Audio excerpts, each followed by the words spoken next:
Bonsoir à tous. Merci d'être là. On est ravis avec Stéphane de votre délégué Bourgogne de vous accueillir. Cette soirée, elle est née de la construction entre Vetinweb et Dome Pharma.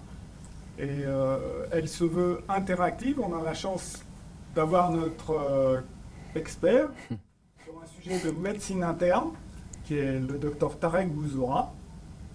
Donc merci Tarek. Alors ça se veut vraiment interactif sur un sujet qui est traité peu fréquemment.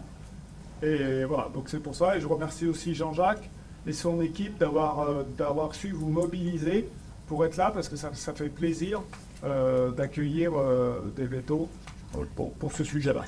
Voilà. Donc bonne soirée. Et n'hésitez pas à challenger l'expertise de Tarek, il est là pour ça. Et vraiment, c'est fait pour que vous soyez plus confort après sur le table de consultation dans la pratique de la médecine vétérinaire. Voilà, bonne soirée. Si.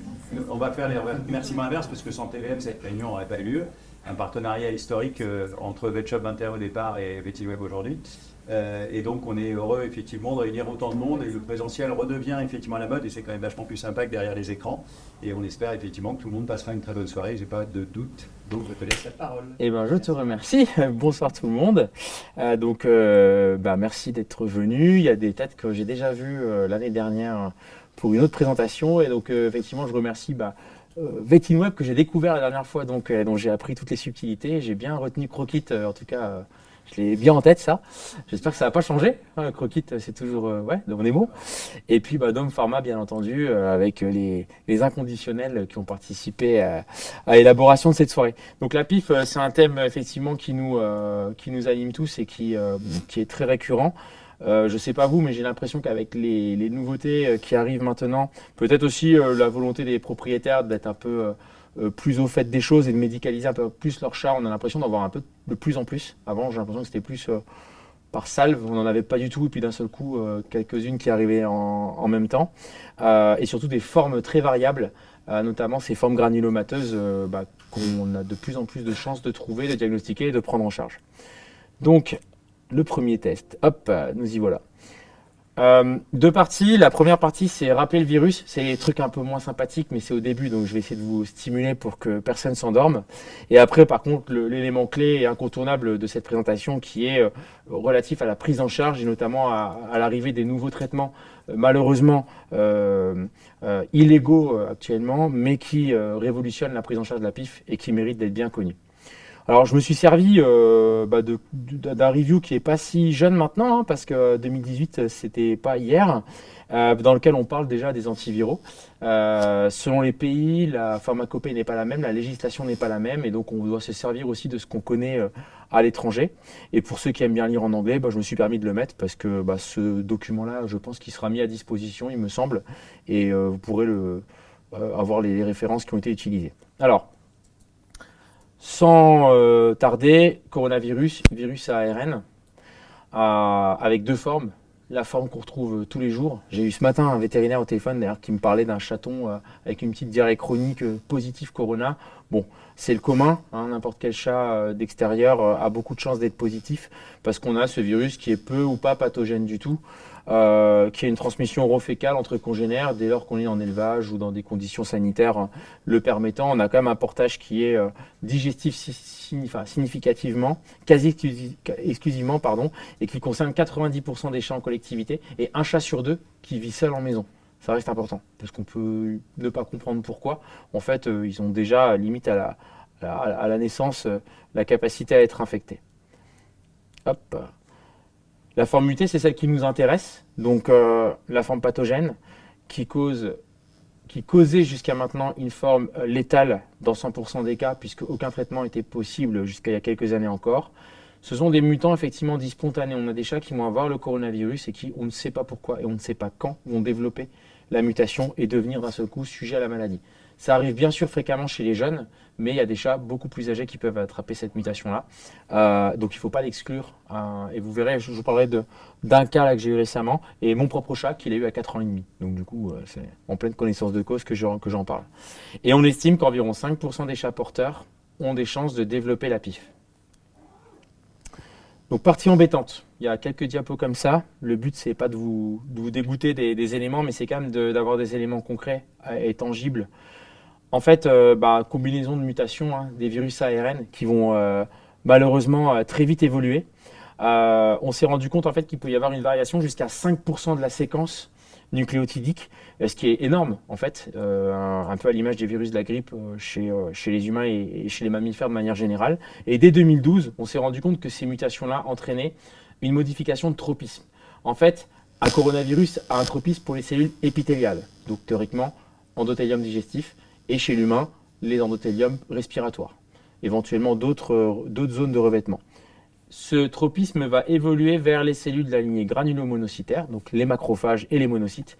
Et là, malheureusement, ça va commencer à être compliqué, déclenchant une cascade inflammatoire avec une immunité cellulaire et humorale notable à l'origine de tout ce qu'on connaît derrière. On les appelle ces zones à fort potentiel de variabilité génétique, des zones en fait génératrices de polyprotéines, donc en anglais Open Reading Frame, qui sont en fait des espaces qui varient énormément. Sans rentrer dans le détail, plusieurs ont été étudiés, donc c'est toutes celles-ci que vous voyez apparaître, et en fait celles qui ont été notées comme étant, je suis pas coutumier de ce truc, donc je peux avoir du mal. Celles qui ont été effectivement notifiées comme étant les sources basiques de la mutation qui pouvaient derrière entraîner la PIF, c'était toutes celles que vous voyez surlignées en rouge. Autrement dit, pas de capacité à vacciner, pas de capacité à maîtriser le caractère mutagène et à anticiper ça dans la population féline. On sait que ces conditions-là de mutation sont des conditions nécessaires, mais ne sont pas des conditions suffisantes au développement de la maladie. Autrement dit, on pourrait avoir des chats spontanément mutés qui iront encore très bien. C'est un des points clés des premières études qui ont été publiées notamment en Asie, qui ont parlé de chats mutés mais qui n'étaient pas forcément malades, en montrant que certains traitements fonctionnaient, alors qu'en fait ces traitements ils ne fonctionnaient pas. C'était juste que les chats allaient très bien et passaient d'une expression de polyprotéines mutées à des polyprotéines non mutées. Mais en fait, ces chats eux-mêmes n'étaient pas malades. Et autre chose très importante aussi, c'est que on va donc avoir une difficulté à diagnostiquer réellement la PIF, parce que même les laboratoires qui vont nous vendre des tests de dépistage de PCR pour des ARN mutés ne seront pas parfaitement spécifiques, parce qu'on pourra toujours avoir des chats qui arboreront la mutation, mais qui iront plutôt bien, ou qui seront malades à cause d'autre chose. Donc très simplement, cette immunité aberrante, c'est le problème. Le plus souvent, c'est une tempête cytokinique. Alors on les a toutes, interleukine 2, les TNF-alpha et compagnie. Une cytotoxicité des anticorps et des dépôts de complexes immuns dans les zones de filtre. Essentiellement la rétine, les membranes synoviales, les membranes hématoméningées et les glomérules, les membranes mésangiales glomérulaires. Donc c'est pour ça que ces chats font des protéinuries, des troubles nerveux, des problèmes endo-oculaires et puis des problématiques générales avec des syndromes fébriles et des problématiques et des atteintes des séreuses également, entraînant les épanchements qu'on connaît bien. Donc le mode de transmission est effectivement horizontal, par contact étroit, sécrétion salivaire, urinaire et fécale. Le problème, c'est qu'on reparle effectivement de la transmission du coronavirus non muté, pas spécialement de la forme qui va ensuite devenir agressive chez le chat. Et les caractéristiques qui impliquent l'arrivée de la péritonite infectieuse féline sont essentiellement des caractéristiques intrinsèques. C'est pour ça que ce sont souvent des chats de race. On parle d'une hérédité quand même qui est notable. Et les premières études qui ont documenté ça parlaient du complexe majeur d'histocompatibilité. C'est celui qu'on retrouve de toute façon pour beaucoup de maladies infectieuses qui entraînent derrière des fragilités qui sont dues à des fragilités immunitaires comme l'aspergillose aussi. Et globalement, on retrouve effectivement un tableau épidémiologique avec des chats précis dont on va parler juste après, qui montrent en fait des variabilités du complexe de majeure d'histocompatibilité de type 2, une faible production d'interféron gamma et globalement une apoptose des lymphocytes T à cause de la production de TNF-alpha. Je vous promets, après je vous embête plus.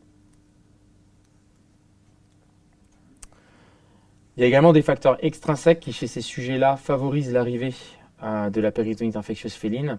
Et là, on arrivera tous à les retrouver quand on fait notre anamnèse. En tout cas, souvent on en retrouve, notamment toute modification de l'environnement, une nouvelle adoption, un acte opératoire, une hospitalisation, des notions notamment de stress liées à la hiérarchie dans un groupe. Et en collectivité, quoi qu'il en soit, une augmentation qui est liée à la densité de population, à l'introduction ou la réintroduction éventuellement de congénères, un brassage bien sûr, Et dans ces populations-là, des portages chroniques avec parfois des transmissions et des réactivations virales.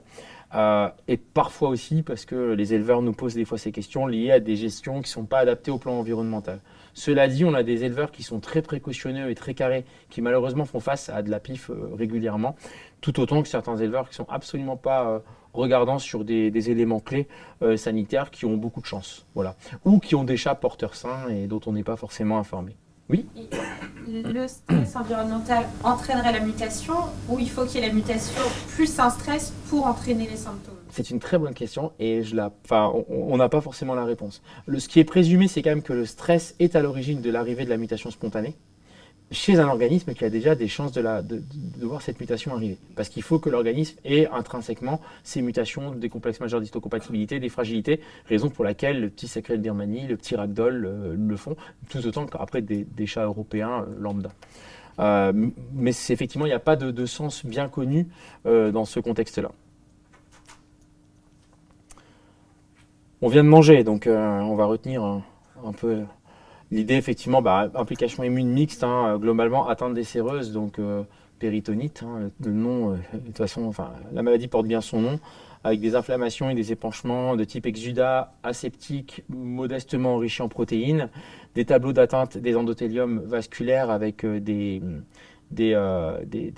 efflux de fluides, des tableaux aussi granulomateux, on voit ici une rate, des petits granulomes aussi sur du tube digestif, sur du parenchyme rénal, et globalement des choses qu'on a déjà plutôt vues, qui au plan clinique se matérialisent par un ictère, un syndrome fébrile et parfois des atteintes nerveuses centrales, et le plus souvent, au plan épidémiologique, des jeunes chats de moins de 2 ans, ma courbe de Gauss, c'est 95% de chats de moins de 2 ans, et plutôt les mâles que les femelles. La forme classique, un épanchement abdominal, et donc, issu du review que je vous ai évoqué juste en introduction, le fait qu'en fait, plus on va parler de la PIF et plus on va se rendre compte qu'il va falloir cumuler beaucoup d'indicateurs pour une seule et unique raison, c'est qu'en fait, on n'a pas trop le droit à l'erreur. Quand on va aboutir au diagnostic d'une PIF, on sait que si les gens ne veulent pas aller au traitement, derrière, il y aura une euthanasie. Donc le faux positif, on n'a vraiment pas le droit de se l'autoriser. C'est finalement ça qu'il faut retenir. Donc, quand on a une forme humide, le fluide abdominal, c'est clairement l'élément qui va nous aider. On va comprendre dessus s'il y a ou pas du virus, du coup de l'ARN proviral. Ça va être beaucoup plus intéressant que du plasma. On va comprendre dessus ce qui se passe aussi en termes de cellularité, en termes de protéines. On en parlera après. Je le disais, il n'y a pas de procédure spécifique à 100% et c'est là la grosse limite de la prise en charge.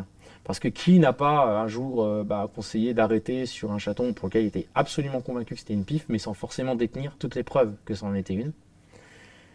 Et derrière, la spécificité, comme je le disais, qui est le paramètre le plus important. Si c'est notre chat, on veut vraiment avoir le diagnostic si vraiment on doit arrêter. Avec des faux positifs interdits. Donc ces enjeux diagnostiques, ils ont été repris en 2022 dans cet article qui est également très très très intéressant. Pour ceux qui aiment bien approfondir, je vous l'ai remis effectivement ici.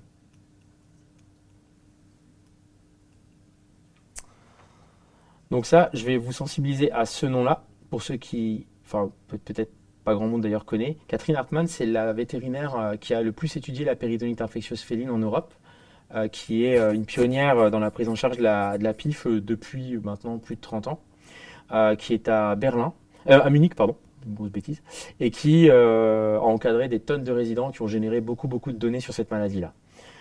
Dans cette étude-là, dans ce review-là, elle reprend l'intégralité de ce qui se fait. C'est à l'aide de ces reviews-là, justement, qu'on va avancer et qu'on va parler des différents traitements possibles. Donc, avant ça, en termes de biologie, on va rappeler quand même des grands principes. Dans les formes humides, il y a quand même 50% de chats qui présentent des lymphopénies. Donc, lymphopénies qui peuvent être liées à des stress corticoïdes métaboliques, mais également liées au fait que les lymphocytes, ils sont ailleurs, ils ne sont plus dans le plasma. Et ça reste intéressant d'identifier l'intégralité de notre tableau biologique à l'aide d'éléments assez simples. La numération formule, elle arrive en règle générale, sauf contre-ordre d'ordre notamment financier ou logistique, assez rapidement dans notre démarche.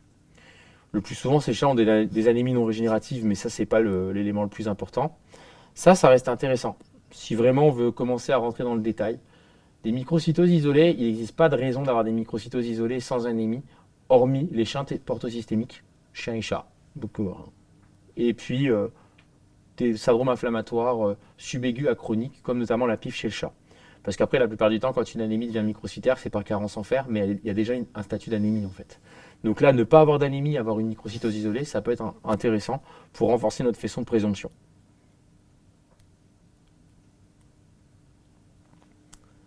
En biochimie, sans surprise, l'hyperglobulinémie qui est rencontrée dans 9 cas sur 10, notamment des formes humides. Et une hypoalbuminémie par compensation, il y a deux choses. Premièrement, l'albumine va fuiter dans les exudats. Et deux, c'est une protéine négative de l'inflammation. Donc dès qu'il y a un statut inflammatoire, on perd de l'albumine. Sur certaines formes sèches, pour des raisons multifactorielles, déshydratation, hypovolémie tout autant que néphropathie, on peut avoir une azotémie. Après, dire si elle est pré-rénale, rénale parenchymateuse ou post-rénale, on n'est pas à ce stade-là, mais la retrouver avec les autres éléments va argumenter en faveur de l'existence d'une potentielle PIF. Et bien sûr, l'activation des enzymes hépatiques qui fait sens dès lors qu'il y a un épanchement exsudatif avec une inflammation déséreuse. Est-ce qu'il y a des gens de Toulouse? C'est bien. Non, je rigole. En fait, je pose toujours cette question parce que à Toulouse, et encore actuellement, ils ont... alors c'est lié à une clinicienne, effectivement, qui a un peu imprégné la discussion autour de ça, qui est Cathy Trumel, sur le ratio albumine sur globuline. Les étudiants à Toulouse, quand ils présentent un cas et qu'on parle d'un chat, ils mentionnent, s'ils ont des résultats biologiques, le ratio albumine sur globuline. Pour n'importe quelle cause, c'est-à-dire un coryza, on va parler du ratio albumine sur globuline. On va les éduquer à parler d'albumine sur globuline. Donc c'est caricatural et c'est pour ça que moi ça m'avait choqué. Donc c'est pour ça que je me permets toujours de poser cette question. Et donc ici le ratio albumine sur globuline, il a tout son intérêt.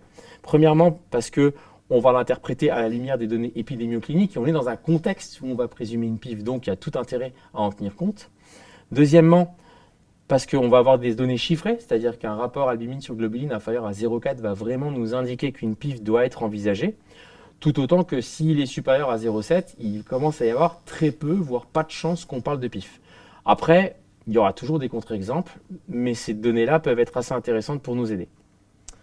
Je ne sais pas si dans vos cliniques, vous avez des analyseurs qui vous permettent de doser la SAA, donc une protéine d'inflammation aiguë chez le chat. En gros, elle est intéressante. Il y a eu une étude réalisée à l'école vétérinaire de Lyon qui a abouti à une thèse qui malheureusement n'a pas été valorisée pour des raisons de conflit entre cliniciens, qui en fait était très intéressante parce qu'elle fournissait réellement un seuil au-delà duquel la SAA était systématiquement associée à l'existence d'une PIF. On parle d'un test rapide qui peut être fait en clinique, qui coûte pas cher du tout, et qui pour certains cas de figure, soit parce que les chats vont très mal, ou parce que les gens ne veulent pas aller en PCR, en cytologie, en biopsie et autres examens exhaustifs et coûteux, pouvaient quand même nous aider à nous en sortir, là où déjà notre sens clinique nous orientait bien et nous permettait de savoir où on mettait les pieds. Donc cumuler tous ces indicateurs reste quand même très pertinent. Ensuite, d'autres protéines d'inflammation aiguë ont été étudiées, mais ce n'est pas le centre de la chose. Elles font l'objet actuellement d'une attention grandissante. Je les place ici parce que vous aurez bien un jour un labo qui va vous parler d'un nouveau truc qu'on pourra tester et que le fait d'en avoir entendu parler reste intéressant. Oui. Je n'ai pas saisi pour la SAA, c'est à partir d'une valeur seuil. Il y a une valeur seuil. Alors, au plan légal, on va pas de la communiquer. La thèse, en fait, elle est visible sur Internet. De mémoire, c'était 12 ou 13 mg par litre sur le plasma. Voilà. Donc, ça reste intéressant parce que je crois que la pertinence, c'était 96% de sensibilité et quasiment 100% de spécificité. Tous les chats qui dépassaient, on était dedans, quoi. Non, parce que ils étaient sélectionnés, c'était sur des PIF avec soit des formes nerveuses, soit effectivement les épanchements abdos, et des jeunes chats pour lesquels on avait abouti au diagnostic in fine. On n'avait pas les chats à gingivostomatite, des chats avec des anomalies dermatologiques chroniques ou autres. Voilà. C'était vraiment prisme médecine interne neurologie, et ce qui fait que ça n'a pas marché, c'est que la neurologie et la médecine interne ne s'entendent pas bien à Lyon, donc ça n'a pas abouti. Voilà. Il y avait le biologiste au milieu, mais il était au chômage après. Voilà. Donc notre épanchement également est forcément intéressant. C'est un liquide simple à utiliser, qui effectivement est le plus souvent jaune, visqueux et qui revêt des caractéristiques parfois même hyperprotéiques, fibrineuses et grumeleuses, avec beaucoup de débris matriciels. Et c'est ce qu'on va retrouver quand on fait notre étalement, ces débris protéiques en fait en fond de lame, qui parfois est assez caractéristique et nous permet de, même pour certains cytologistes, de déceler l'hyperglobulinémie, c'est-à-dire d'être déjà en capacité de dire que les protéines sont présentes. Tout autant que sur un frottis sanguin d'ailleurs. Ce liquide, soumis à une analyse cytobiochimique, c'est un exudat. La définition, on va dire, chiffrée d'un exudat, c'est une densité supérieure à 1,025. Selon les livres, selon les auteurs, on dirait 1,030, 1,028. Après, 1,025, ça reste une valeur finalement que j'ai choisie parce qu'il faut bien trouver un chiffre à présenter. Pareil pour les protéines totales, 25 grammes par litre, des fois ça peut être 28, des fois ça peut être 30. Avec un faible rapport albumine sur globuline également, parce que dans ce liquide, on va retrouver des caractéristiques assez proches de celles du plasma. Une cellularité qui est plutôt modeste, c'est ça qui doit nous interpeller. Quand on regarde une cytologie d'un épanchement de pif, les cellules, on les cherche en fait. Sauf si, bien sûr, il y a une centrifugation. C'est pas de la péritonite septique, c'est pas de la tumeur avec une carcinomatose où il y a des cellules qui tapissent le fond de frottis, même si on n'est pas bon aussitôt, on se rend juste compte qu'il y a plein de choses qu'en fait, on est sur quelque chose qui n'est pas si enrichi que ça. Et la définition après, c'est de l'inflammation qu'on dénomme pyogranulomateuse. Pyocytes, c'est les granulocytes neutrophiles. Donc nos jolis petits granulocytes neutrophiles matures ou plus ou moins. Et après, les lignées, donc granulomateuses, c'est la lignée granulomonocytaire, donc des macrophages, des fois à différenciation histiocytaire, on peut en voir ici, là, parce que c'est la même lignée en fait qui va juste évoluer en termes de différenciation. Et aseptique parce qu'on ne verra pas de protéines. Et le point clé, c'est de chercher, de bactéries, pardon. Et le point clé, c'est de chercher les bactéries. Parce que c'est ça le principal différentiel. Notamment sur des épanchements thoraciques, parce qu'un chat qui présente un épanchement thoracique comme ça, il peut aussi avoir autre chose, c'est un pyothorax, anocardiaque, Ctinomyces, qui sont des bactéries assez difficiles à mettre en évidence, et pour le coup, c'est pyogranulomateux. Donc c'est là où on commence à avoir un vrai défi cytologique et plus généralement diagnostique. À nous de savoir si on fait une PCR corona, si on fait éventuellement des recherches bactériologiques abouties, ou si on traite avec triméthoprim sulfamide par exemple pour nos cardias pour essayer. Dis-moi. Parce que du coup, si on prélevait un épanchement sur un pyothorax, le liquide pourrait quand même être jaune, ou ce serait pas Il pourrait. Blanc, ouais. Il pourrait, il pourrait. Le plus souvent, les pyothorax qui ne sont pas liés à nos cardiaques Ctinomyces, ils sont verdâtres, horribles, purulents et nauséabonds, mais on peut avoir des liquides qui ressemblent à ça. Le différentiel, de toute façon, sur un pyothorax, quand on pense à une PIF, il faudra penser à un pyothorax septique bactérien et vice-versa. C'est juste pour s'autoriser en fait le une fois où on aura raison, parce que on va toujours dire pyothorax jusqu'à ce que le chat aille pas mieux sous antibio et qu'on comprenne pas. Et puis au bout de 9 jours, il est toujours à 39 et quelques, et on voit l'hyperglobulinémie et l'épanchement abdo, et on se dit mince, c'était une PIF. Et quand ça nous arrive, on est vacciné pour les suivants, quoi. Et le plus souvent, si on a l'occasion de le faire, effectivement, l'analyse bactériologique est négative, parce que c'est pas l'objet, il n'y a pas de bactéries en cause. Il y a d'autres fluides qui peuvent être très intéressants. Donc déjà, les fluides endo-oculaires, donc l'humeur aqueuse. Si on diagnostique une uvéite, ce liquide en fait est très intéressant. Bon, en cytologie, il est utile et il nous permet de mettre en évidence des lymphocytes parfois activés, des plasmocytes aussi, donc des lymphocytes B à différenciation plasmocytaire, qui nous aident un peu mais qui ne nous donnent pas un diagnostic de certitude. Par contre, sur ce liquide, on peut effectivement réaliser derrière une PCR, en sachant qu'avant PCR, le diagnostic différentiel majeur, selon l'âge du chat aussi, ça reste le lymphome. Le lymphome étant quand même une tumeur endo-oculaire rare. Et si on a un chat de 14 ans avec ces lésions-là, peut-être que le lymphome, effectivement, va faire partie de nos hypothèses. Par contre, si c'est un chat de 7 mois, on ne peut pas l'exclure, mais il sera rendu moins probable. Et donc la PCR sur ces échantillons-là est relativement intéressante également. En cas de présentation nerveuse, le liquide cérébrospinal est également intéressant. Donc ponctionner du liquide cérébrospinal peut nous faire confronter à deux choses. Soit aucune anomalie. Donc on a un chat qui présente une PIF nerveuse, des symptômes, mais qui pour le coup a un comptage cellulaire normal, c'est-à-dire inférieur à 5 cellules par microlitre, mais qui pour autant aura une PCR positive. Donc ça c'est intéressant. Tout autant on peut avoir aussi des chats qui ont directement à la cellule de Malassez énormément de cellules et qui vont tout de suite nous orienter vers l'existence d'une méningite ou éventuellement d'une myélite. Et là-dessus, une PCR est fortement recommandée à partir du moment où c'est quasiment le seul substrat sur lequel on pourra mettre en évidence l'affection. En résumé, Le point clé, et ça, on a tous ce sens-là, parce que tout ce que je viens de vous dire, le jour où vous le faites faire à un client pour qu'à la fin ça termine en euthanasie, je pense qu'on va vous en vouloir, c'est de faire corréler nos données épidémiologiques et biologiques de base. Parce que rien qu'avec ça, souvent, on a tous appris avec nos maîtres de stage, on savait que c'était une pif, quoi, globalement. Et chose importante, si on doit commencer à passer des frais sur des examens complémentaires, quitte à bien les sélectionnons effectivement les PCR en priorité, éventuellement d'autres tests dont on pourra parler après, mais l'analyse sérologique restera malheureusement un examen qui n'aura pas réellement de pertinence. Beaucoup de chats seront séropositifs, beaucoup de chats seront positifs en antigénique sur les selles, sans qu'on puisse en dire grand-chose. Finalement, ce sera des seuls moyens d'exclure la possibilité d'une péritonite infectieuse féline sur un chat qui serait effectivement négatif à 2 tests antigéniques sur selle, par exemple, ou sur épanchement et sérologique. Mais hormis en médecine des populations, sur des élevages pour lesquels on va avoir des données sur la répartition éventuellement, à quel point le virus est répandu dans l'élevage et dans le cheptel, en médecine individuelle, ça reste des éléments qui ne sont pas très pertinents et qui représentent quand même un coût en termes d'examen complémentaire. Dis-moi. Et la PCR a une bonne spécificité, sociabilité? La PCR? Oui. Ah oui, elle est réputée, oui, bien sûr. Alors, Pour être sûr. Ouais, alors c'est ce que je dirais après. Il y a la PCR usuelle Corona de base. Donc après, l'idée, c'est de trouver l'ARN à un endroit où il ne devrait pas être. Tu fais une PCR sur selle, elle est positive. Même sur un chat qui n'a pas la diarrhée, on ne va pas conclure à une pif. Par contre, une PCR sur un épanchement abdo d'un chat hyperglobulinémique, fébrile, qui ne mange plus, qui a 7 mois, effectivement, là, ce sera absolument anormal de trouver dans ce secteur-là la présence de l'ARN. Donc c'est un peu comme ça qu'il raisonnait. Et après, il y a aussi des PCR qui dépistent donc les mutations des ORF. Et celles-ci sont, dans ce cas-là, beaucoup plus spécifiques, parce qu'on aura déjà abouti à un échelon au-dessus. Mais malheureusement, elles ne sont pas à 100% spécifiques, parce que comme je disais, il y a des chats qui auront la mutation, alors qu'ils ne seront pas encore malades de ça. Bon, c'est des grands pièges rarissimes, mais ça existe. Et après, pour ceux qui apprécient des choses simples, le test de Rivalta, donc ça m'a été partagé par Francesco, c'est un diplômé de Munich qui a donc fait sa résidence avec Catherine Hartmann. Vinaigre, eau distillée, on mélange, et après on fait tomber des gouttes d'épanchement, et on regarde à quoi ça ressemble. Et en fait, ça donne ça. Donc ça coûte rien.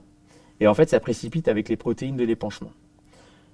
Et ça, fut un temps, je pense que beaucoup de monde faisait ça pour essayer d'avancer très vite, notamment quand la cytologie n'était pas aussi développée.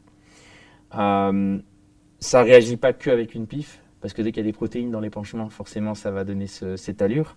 Et donc, effectivement, sur certaines formes de péritonite septique ou des lymphomes, parfois avec des épanchements paranéoplasiques, des carcinomes avec carcinomatose, on pourrait avoir ça également. Seulement, encore une fois, on se replace dans un contexte, faire un test de Rivalta, un chaton ictérique, hyperthermique et ainsi de suite, avec ce type de test positif, va commencer à nous donner des faisceaux de présomption accrus.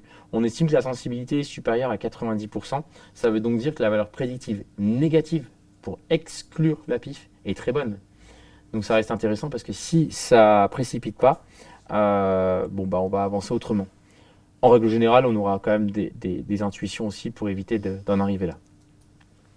Et la spécificité reste de 70% parce que, comme je le disais, lors de lymphome ou de péritonite septique, on va également avoir un test positif.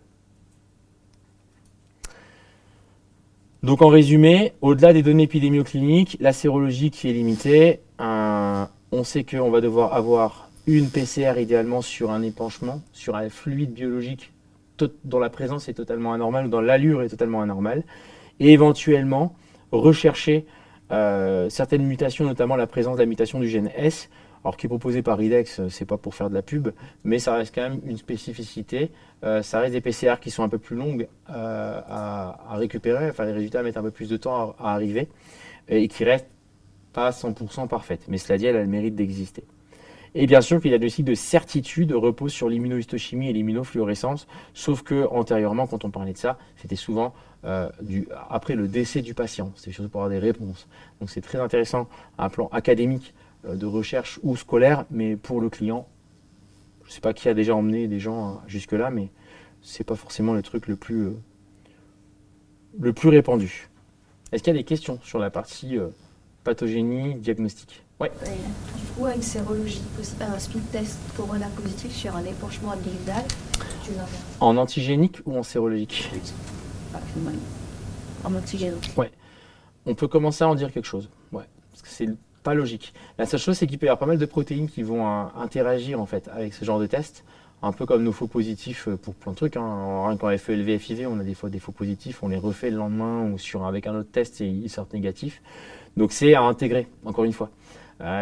Caricaturalement, t'es samedi à 11h59, t'as un chat pas bien, décubitus, épanchement ictère, tu lui fais son test, il est positif, il a des globulines à 90 et des signes neuro. Je veux bien que si tu as ton test positif, tu vas dire qu'a priori tu te trompes pas. Je suis d'accord. Enfin, je vais pas être d'accord ou pas d'accord d'ailleurs, mais par contre après sur un truc un peu étrange d'un chaton qui a une hypoalbuminémie, qui a de la diarrhée, qui est pas, enfin, qui a un cas assez équivoque chez lequel tu fais ce test et qui sort positif, peut-être qu'il a un portage infectieux autre, qu'il a un typhus et qu'il développe quelque chose à côté. Donc voilà, vraiment interpréter à la lumière du tableau clinique et quoi qu'il en soit, ne pas en faire une habitude. Sinon, vous allez faire l'électrophorèse des protéines aussi avant. C'est idéal. C'est idéal. La seule chose, c'est la temporalité. C'est que des fois, sur des patients qui vont très mal, l'électrophorèse avec ce bloc gamma, ok, il nous dit que c'est pas un pic monoclonal et que c'est pas un lymphome ou autre chose. Le problème, c'est que ça met une semaine, quoi. Entre-temps, ou 5 jours, ou 4 jours, ou 3 jours, mais si ça tombe le vendredi à machin et que Cerbavette, bref, tout est possible. Mais l'idée, oui, c'est que c'est un idéal. Voilà. Et pourquoi les chats de race spécifiquement plus touchés? Parce qu'ils vivent en communauté dans les élevages? C'est très difficile de savoir parce que, alors, ce qui est dans l'expression des fragilités génétiques, oui, les chats de race ont les ragdoll et sacrés de Birmanie sont connus, c'est-à-dire qu'ils ont vraiment des prédispositions génétiques pour avoir la PIF. Après, par exemple, il y a pas peu, à moins qu'on me dise le contraire, mais de Maine Coon, par exemple, alors que ça reste des chats de race élevés dans des conditions vraiment très spécifiques. Et des chats, par contre, européens, il y en a aussi énormément. Donc après, pourquoi? Parce que ces races-là ont quand même des fragilités génétiques, un peu comme le berger allemand fait une aspergillose ou des fistules périanales, voilà. Pourquoi c'est idéal l'électrophorèse? Dans un monde idéal, mais l'électrophorèse en elle-même n'est pas un idéal, parce que ça reste un élément de mise en évidence d'un bloc inflammatoire qui va dire, rassure quand tu as l'idée d'un syndrome inflammatoire chronique. Par contre, il peut y avoir plein d'autres causes de syndrome inflammatoire chronique. Mais si on cumule chez un chaton, dans tout le contexte, une hyperglobulinémie très marquée avec ce type de tableau, il n'y a plus d'autres différentiels. Donc oui, dans un monde idéal, l'électrophorèse est intéressante. Par contre, dans l'idéal diagnostic, c'est la PCR. Et l'immunohistochimie, si on veut aller plus loin. Et dans le bilan PIF qu'on soit envoyé au labo, on utilise AGP. Ouais, c'est l'alpha-glycoprotéine. C'était une que j'avais notée juste après la SAA. Est-ce que c'est vraiment discriminant? Le seuil, c'est censé être même assez spécifique. Ouais. Alors, dans tous les cas, c'est toujours des courbes de Gauss. Donc la médecine chiffrée, c'est jamais 100% parfait. Ce qu'on dit toujours en médecine, tu peux jamais dire oui à 100% ou non à 100% parce qu'il y a toujours quelqu'un qui va te montrer le contraire. Et c'est pas faux. Donc en gros, ces paramètres-là sont très intéressants parce que cumulés les uns avec les autres, on aboutit à un moment donné, on est sûr de nous. Et selon le degré de maturité qu'on a face à la maladie ou face à la gestion des cas, parce que des fois, il y a des cliniciens qui vont dire à l'issue juste de l'examen clinique, c'est une PIF. Et franchement, il y en a qui se tromperont pas beaucoup. Voilà. Donc l'alpha-glycoprotéine, elle est très intéressante, elle est discriminante, tout autant que la SAA. Mais tout autant que l'hyperglobulinémie, baser son diagnostic là-dessus, c'est difficile, mais le cumuler à d'autres indicateurs, c'est complètement cohérent. Ce serait pour connaître la sensibilité de la PCR-PIF sur un prélèvement d'humeur aqueuse. Alors j'avais des super tableaux, le problème c'est que je ne les ai pas retenus. De mémoire, on est à peu près à 80%. La seule chose, c'est que quand je réponds à cette question, il y a à peu près une vingtaine d'études.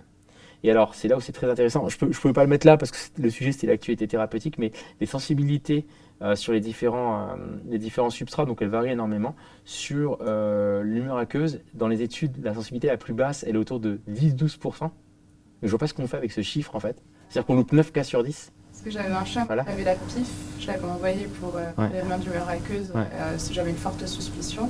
C'est revenu négatif. Après, il avait commencé le traitement Remdesivir la veille, mais je ne sais pas si ça aurait pu agir aussi rapidement. Non. Je pense pas. Et il a super bien répondu au traitement. Ouais. Alors, ça, je peux en parler en connaissance de cause aussi, mais moi, mon propre chat, je l'ai traité pour une PIF et je n'ai pas eu de diagnostic de PIF.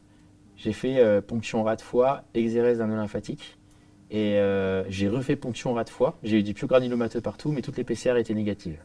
Et il y a eu 5 PCR de fait. Donc sur une biopsie de nœud lymphatique de gros comme ça. Donc ça veut dire ce que ça veut dire. C'est-à-dire effectivement que les sensibilités des PCR, elles ne sont pas parfaites. Après, à un moment donné, on prend la décision de le traiter. S'il a 116 grammes de protéines, qu'il est en décubitus avec voilà, à un moment donné, et que 3 jours après, il va mieux, c'est qu'on ne s'est pas trop trompé, quoi. Voilà. Et je disais, c'est un truc que j'aborde pas là, mais on a beaucoup plus de chances maintenant de diagnostiquer aussi des PIF parce qu'on les met à l'épreuve thérapeutique.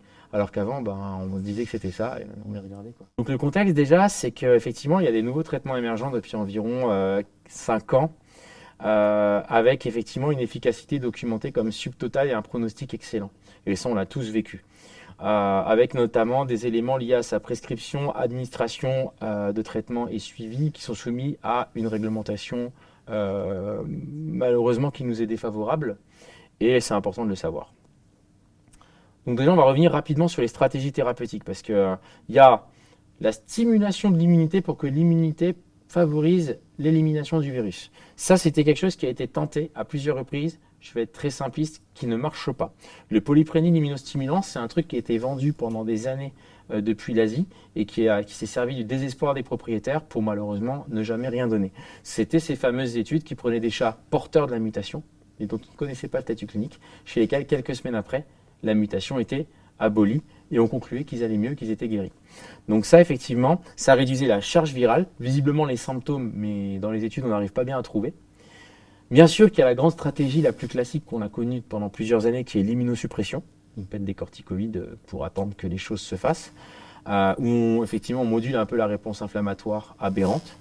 Et puis il y a toute la nouveauté qui est la réelle thérapeutique antivirale où on va jouer sur des actions de réplication, de transcription avec l'utilisation de certains antiviraux. Ces fameux antiviraux avec des noms imprononçables que je retiens jamais. Le plus récemment employé, donc analogue du remdesivir, le GS 441-524. Et puis on parlera après de la saison 2, que vous allez certainement entendre évidemment et qui sera intéressante à avoir découvert à l'avance. Donc on stimule une réponse de type TH1 qui est protectrice, avec le polyprénil immunostimulant. Les études, elles sont là, elles nous disent que c'est super, que l'immunité cellulaire garantit une survie, et quand on regarde bien, supérieure à 13% à 200 jours. Voilà. Donc c'est quand même une étude qui a été publiée et qui a permis à ce produit de commencer à devenir célèbre, avec des clients qui nous en parlaient quand même. Et puis après, une deuxième étude, et c'est celle-ci qui a été énormément remise en cause, qui est celle que vous voyez à gauche là, où on parle d'une médiane de survie de 8 ans, alors que ces chats-là, leur statut clinique initial, on ne le connaît pas. Ils n'étaient pas malades. Enfin, en tout cas, ils ne peuvent pas être étiquetés comme étant malades. Donc, on laisse ça de côté. On arrive aux antiviraux. Plusieurs phases de pénétration du virus dans le génome de l'hôte et puis de transrépression, transactivation et réplication. Et globalement, les deux cibles prioritaires sont les inhibiteurs des protéases et les analogues nucléosidiques. Donc, en 1, inhibiteur des protéases, c'est un premier traitement qui a été utilisé, donc, qui n'avait pas de nom en fait, dédié, sur des formes endo-oculaires. Donc, on s'est intéressé à la dose de 15 mg kg matin et soir par voie sous-cutanée pendant 15 jours. Ce GC376, il a marché. Sauf qu'au bout de 15 jours, ce n'était pas suffisant, il y a eu des récidives. Donc en gros, 19 chats sur 20 allaient mieux. Localement, il y avait des granulomes inflammatoires au site d'injection, ça nous parle. Des pertes de poils au site d'injection et des énormes phénomènes de douleur, ce qu'on rencontre aussi actuellement avec les traitements qu'on fait administrer par les propriétaires. Et l'idée, c'était qu'il y avait des rechutes notables qui ont tout de suite dit à ces personnes « le traitement n'est pas assez long ». Dans un second temps, on a vraiment décidé de déployer l'utilisation du GS 441-524. C'est Pedersen, c'est celui qui est très souvent cité dans le groupe de la péritonite infectieuse féline en France, avec cet énorme bouquin de 40 pages qui a été créé par les administrateurs, où tout ce que ce monsieur a pu raconter a été repris, un peu de manière sectaire. L'idée, c'est qu'on donnait entre 2 et 10 mg kg selon la forme. Forme humide, 2 mg kg. Forme sèche, 5 mg kg. Forme nerveuse, 10 mg kg. Et 12 semaines, 84 jours. Là, on est sur un traitement effectivement rallongé, qui est celui qui est le plus souvent préconisé à l'heure actuelle, avec une amélioration clinique rencontrée chez 25 chats sur 31, et des chats qui ont rechuté, dont beaucoup ensuite ont quand même eu une rémission définitive dès lors qu'on les a resoumis au protocole de soins. L'histoire était d'imaginer que la durée ou la dose était insuffisante. Soit parce qu'on a traité une forme humide qui a également été associée à des granulomes, soit parce qu'on a traité une forme humide qui est également associée à une atteinte nerveuse et que le 2 mg/kg ne suffisait pas pour le système nerveux. On ne le sait pas. Mais en tout cas, en ajustant les choses de manière intuitive, on a quand même eu des réussites qui étaient plutôt intéressantes. Sans surprise, les effets indésirables étaient toujours de la douleur, des plaies au site d'injection. Et par contre, on ne documentait pas de réaction systémique. Alors, je ne sais pas si vous l'avez entendu par des propriétaires, mais un truc qui est intéressant, c'est que les chats qui reçoivent ces traitements-là, ils deviennent boulimiques. Donc les gens adorent, parce qu'on parle d'un chat anorexique, pas bien du tout, un chat qui mange énormément, mais ça reste vraiment à signaler. Donc une autre étude qui avait pour intérêt d'étudier ça chez des chats avec des formes nerveuses, documentant des résultats similaires, voilà, avec chez ces 4 chats, 3 qui étaient en rémission clinique. Alors je vous ai mis des belles images d'IRM, il n'y a pas d'imageur, mais l'idée c'est des hyperintensités effectivement qu'on voit bien préalablement au niveau méningé avant traitement, et puis qui au fur et à mesure en fait disparaissent avec un encéphale qui récupère une allure normale. Sur les formes granulomateuses, c'est décrit que les granulomes peuvent rester à la faveur, de manière irréversible dans le parenchyme cérébral, sans causer forcément de symptômes résiduels, mais ça reste intéressant de le savoir parce que un chat qui va avoir une PIF en rémission peut à 12 ans avoir d'autres symptômes, une atteinte nerveuse qui va justifier la réalisation d'une IRM, et puis le fait de voir ce granulome va nous laisser craindre la possibilité d'une tumeur, alors qu'en fait ça peut être une séquelle de sa PIF. Pareil au niveau endo-oculaire, les petits dépôts d'hymen complexes qu'on va voir sur la cornée, phase endocornéenne, et puis qui vont tout doucement s'atténuer. Au plan après examen ophtalmologique, ça paraît pas évident sur les images parce que c'est assez petit, mais globalement, vous allez me croire sur parole, une amélioration, à la faveur du temps. Une autre étude a été faite aux États-Unis à l'aide d'un groupe Facebook, donc là on a récupéré beaucoup plus d'infos. Parce que c'est des propriétaires qui remplissaient en fait des données sur Internet à l'issue de la prise en charge de leur propre chat. Et en France, la même chose a été faite et ça a donné une thèse à Toulouse, qui est aussi très volumineuse et qui regroupe énormément d'informations. Donc dans ce groupe-là, FIP Warriors, ils ont évalué la survie à 1 semaine et la survie générale. Donc les chiffres étaient très intéressants, effectivement, 88% et 97%. Ça restait quand même la première fois que sur un effectif à cette aussi grande échelle, on avait des indicateurs. Le coût à l'époque était d'environ 5 000 $. Donc maintenant le coût a quand même été un peu modulé à la baisse. Et en France, on a un groupe équivalent, celui de la péritonite infectieuse féline, conseil et traitement, qui aujourd'hui, j'ai regardé avant-hier, parce que j'ai une pif là en début de semaine, j'ai regardé hier, pardon, avait 22 000 abonnés. Donc c'est quand même énorme, et qui a fourni effectivement des données à une étudiante, une vétérinaire qui est sortie de Toulouse et qui a vraiment rendu un super boulot. Est-ce que vous avez entendu parler du traitement oral? Ouais. Alors, globalement, ce traitement oral, il y a pas mal de controverses à son sujet. Premièrement, il est utilisé en médecine humaine, ce traitement oral. Donc là, il existe, il n'a pas été fabriqué ou reconditionné pour la médecine féline. Et encore une fois, Catherine Hartmann, qui a encadré ce travail-là, a étudié toutes les subtilités de ce médicament-là, tant sur des lignées cellulaires in vitro que sur de la biodisponibilité, de la pharmacocinétique, de la pharmacodynamique, de l'impact biologique et de l'impact clinique. C'est-à-dire que l'article en question, il fait 30 pages. Donc, très simplement, étude prospective, 18 chats correctement diagnostiqués avec des doses effectivement variant entre 5 et 10 mg/kg en fonction de la forme. Une rémission à 100%. On est sur des chats qui ont été sur-suivis et sur-médicalisés. Donc ce chiffre, il est absolument pas étonnant. Il est un peu comme dans ces études sur les stents urétéraux ou les stents trachéaux où tous les chiens respirent bien, tous les chiens ne toussent plus. Alors que forcément, c'est des gens qui ne passent leur temps qu'à faire ça toute la journée. Puis si par hasard, il y a un chien qui va moins bien, on va trouver un moyen de l'exclure du protocole. Donc ça reste quand même sujet à énormément de controverses. Et cette étude-là, elle n'a pas beaucoup valorisé après à l'échelon européen parce que beaucoup de monde est allé creuser un peu dans les chiffres qui ont été documentés, notamment sur ça. Parce que la plupart des chats avaient des diarrhées et des selles molles mais dans leur protocole, ce n'était pas incorporé comme étant un effet indésirable. Sauf qu'un chat qui a une diarrhée putride et nauséabonde pendant son traitement, ça reste un effet indésirable, à mon sens. Mais après, au sens de n'importe quelle personne de la communauté scientifique. Voilà. Donc après, il y a eu également une étude qui a été réalisée sur 141 chats, donc à l'aide de questionnaires qui a été faite en Asie et qui reprend un peu des données proches de ce que l'étude allemande a tenté de faire, sauf qu'il y a beaucoup plus de chats et qu'elle est prospective.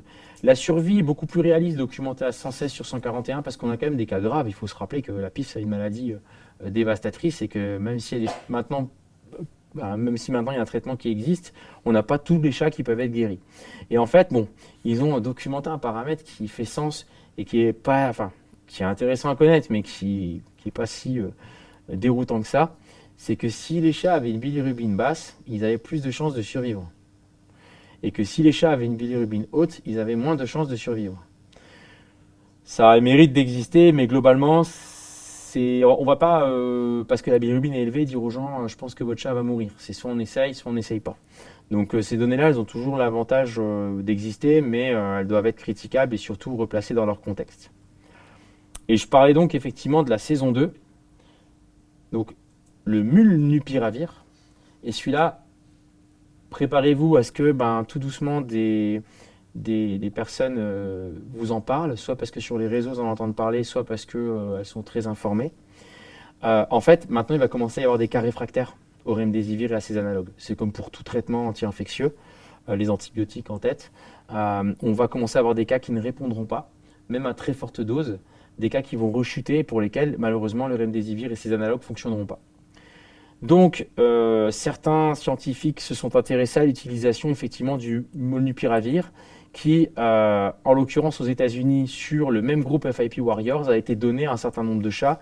Donc il y avait dans cet effectif-là 26 chats en rétrospectif, dont 24 sont entrés en rémission, en décrivant peu d'effets secondaires, sachant qu'il n'y avait pas beaucoup de documentation des effets indésirables, mais globalement des effets très intéressants. Et oui, il y aura des chats un jour qui seront médicalisés avec ce type de médicaments-là. Sur des pifs endo-oculaires également, ça a été testé, et effectivement ça marche. Alors là, je crois que c'était un seul cas. C'est un cas clinique qui a été publié aussi par l'équipe allemande, toujours, de toute façon c'est toujours Catherine Hartmann. Et globalement, ce chat est décédé d'un AVP 165 jours après sa prise en charge, ce qui leur a intelligemment donné l'idée de répondre à la question, si un chat est pris en charge pour une PIF, est-ce qu'il est en rémission ou est-ce qu'il est guéri? Donc traduction, est-ce qu'il est toujours porteur du virus, éventuellement, qui pourrait un jour se réactiver, ou est-ce qu'il a éliminé le virus? Et donc grâce à ce cas clinique, ils sont allés réaliser une nécropsie et des analyses histologiques sur à peu près tous les organes possibles et tous les tissus possibles de ce petit chat. Et donc, ils ont réalisé bien sûr de l'histo et puis de l'immunohistochimie pour dire qu'il n'y avait aucune lésion résiduelle. La seule chose qu'ils ont trouvé dans les nœuds lymphatiques, c'était un peu d'hyperplasie, donc d'hyperplasie lymphoïde usuelle, mais aucun ARN, aucun provirus, aucune marque d'atteinte pyogranulomateuse résiduelle n'ont été retrouvées. Ce qui permettrait maintenant de dire aux gens, si votre chat est pris en charge pour une PIF et traité avec du remdesivir et totalement guéri, il est totalement guéri. On ne pourra toujours pas répondre à la question, mais s'il se réinfecte, est-ce que compte tenu du fait qu'il a déjà pu développer une fois une PIF, il pourrait éventuellement en refaire une deuxième, notamment si un événement environnemental se produisait, favoriser un stress qui reconduirait à la même cascade. Pour l'instant, on n'a pas cette réponse, et bon, un jour on l'aura, s'il y a des chats qui rechutent, si tant est qu'ils aient un vrai diagnostic initial et répété. Donc ça veut dire que la guérison et l'élimination totale du virus peut être envisagée. Ça reste un cas clinique, mais il a le mérite d'exister. Hop là. Et pour l'instant, il n'y a aucun chat qui a rechuté. Pas à la connaissance de la communauté scientifique. Après, peut-être qu'il y en a qui en ont, mais pas... non, en tout cas, décrit dans la littérature, non. Après, bon, un des autres enjeux pour nous, c'est en pratique. Qu'est-ce qu'on fait, qu'est-ce qu'on ne fait pas? Le caractère légal de tout ça, absolument illégal. Ce sont des médicaments qui sont importés sans traçabilité. Et associé à ça aussi, le fait que l'ordre n'a pas réellement statué sa position par rapport à cette pratique. C'est-à-dire que l'ordre n'a pas dit tout de suite on vous dit non. L'ordre invite à la plus grande prudence. Donc ça reste intéressant parce que ça démontre quand même une certaine forme de compréhension de la situation. Bien sûr que si on est pris les mains dedans, on aura des sérieux problèmes, mais il n'y a pas de discours. D'ailleurs, ce n'est pas un sujet qui fait l'objet d'une grande actualité ordinale à l'heure actuelle. Donc dans tous les cas, le but c'est d'informer les propriétaires, d'expliquer ce qui peut se faire et après à eux de se renseigner et de se débrouiller. Éventuellement après, de leur parler de l'aspect financier, parce que ce traitement-là, effectivement, par voie injectable, ça peut coûter entre 1 200 et 3 000 euros hors matériel et suivi selon le gabarit du chat. Et par voie orale, ça coûtera un peu plus cher. Sachant que ces chiffres-là ont été revus à la baisse, je dirais, dans les 6 derniers mois, parce qu'il y a plusieurs laboratoires concurrents qui ont commencé à commercialiser le produit et qui font que celui qui avait le monopole a dû un petit peu s'aligner sur les concurrents qui baissaient un peu les choses. Ça avait fait l'objet en septembre 2022 d'un article assez intéressant où on parlait effectivement de ce trafic effectivement pour le traitement des chats. Les gens la communauté, on va dire, qui ne connaît pas tous les enjeux étaient forcément très surprises.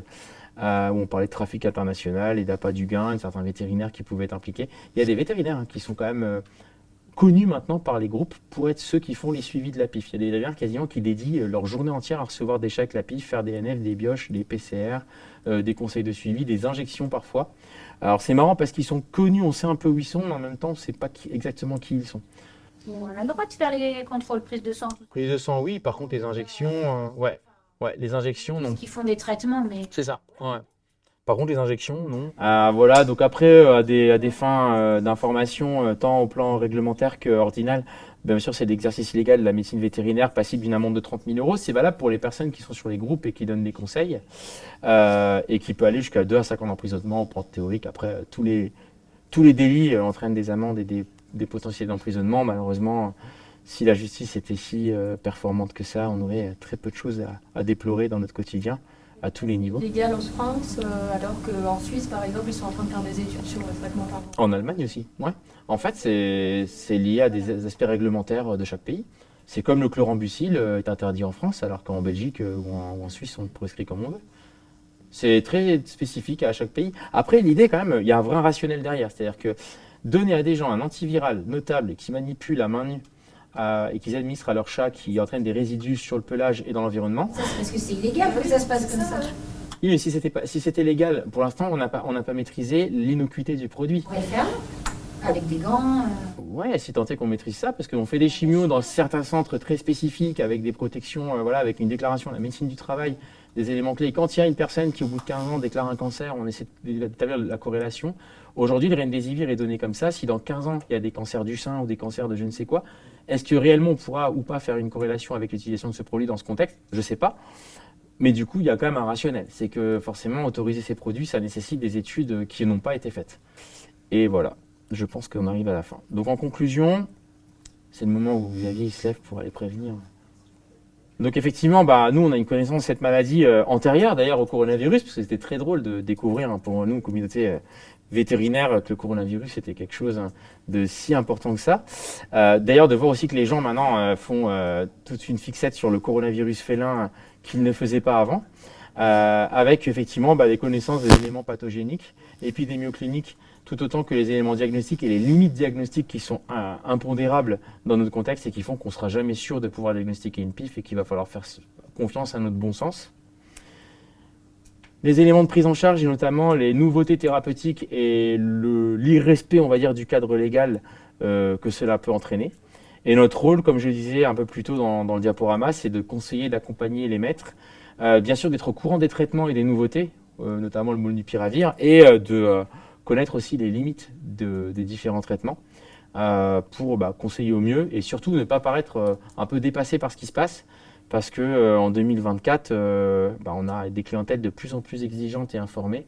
Et se faire dépasser, c'est assez simple. Donc il faut s'accrocher. Voilà. Je vous remercie pour votre attention.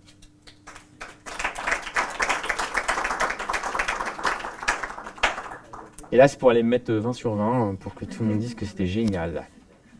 Est-ce qu'il y a d'autres questions? Oui.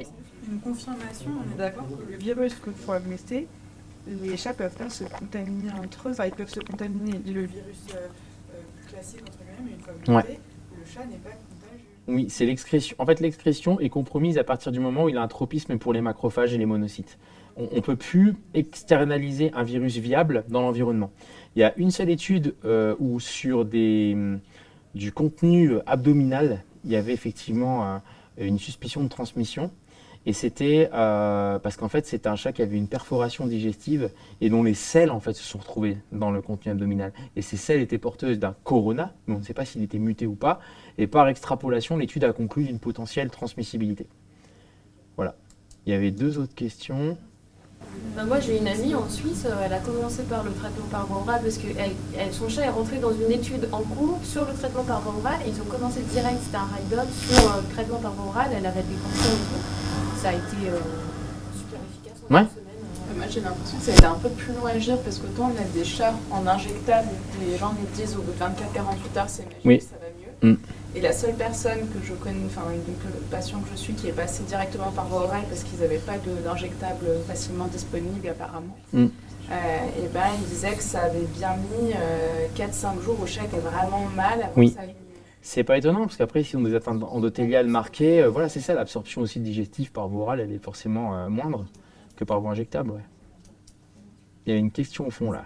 On a une petite chance de le voir arriver dans le monde vétérinaire par un labo vétérinaire ou c'est trop cher? Alors, on en parlait juste avant. En fait, déjà, la première chose, c'est de demander une dérogation.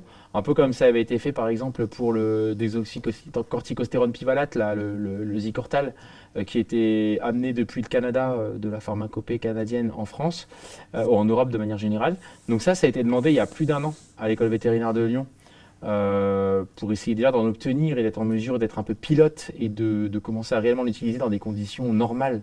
Mais en fait, jusqu'alors, c'était pas une fin de non-recevoir, c'était même pas d'accusé de réception de la demande, en fait.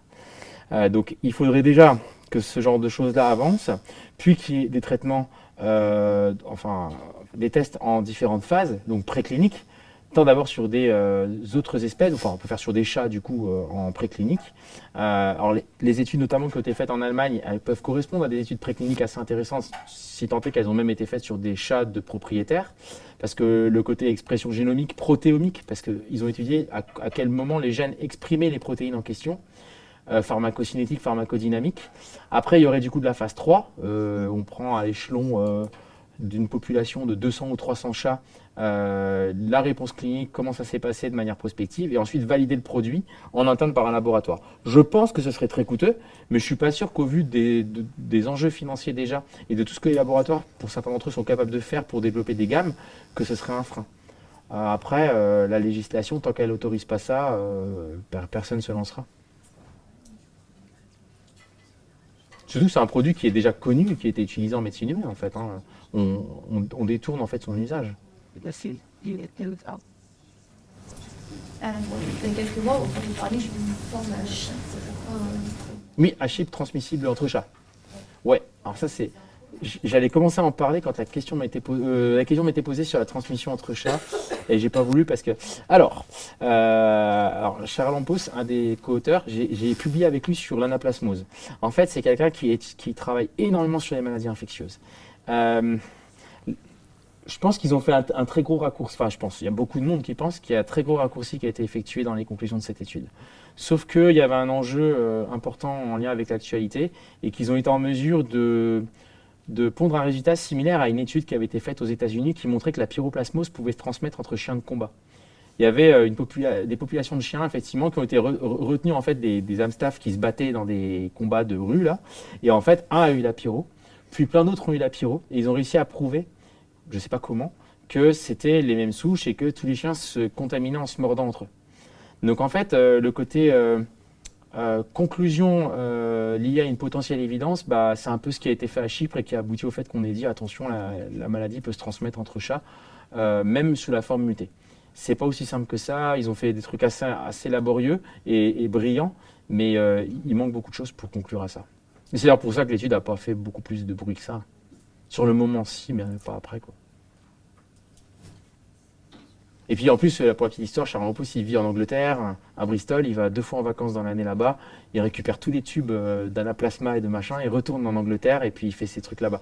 Donc on est dans un contexte où le but c'est de faire des machines à produire des études, et les Anglais pour ça ils sont très forts. C'est parfait. Merci beaucoup à tous et merci donc à Betting Web et Dome Pharma.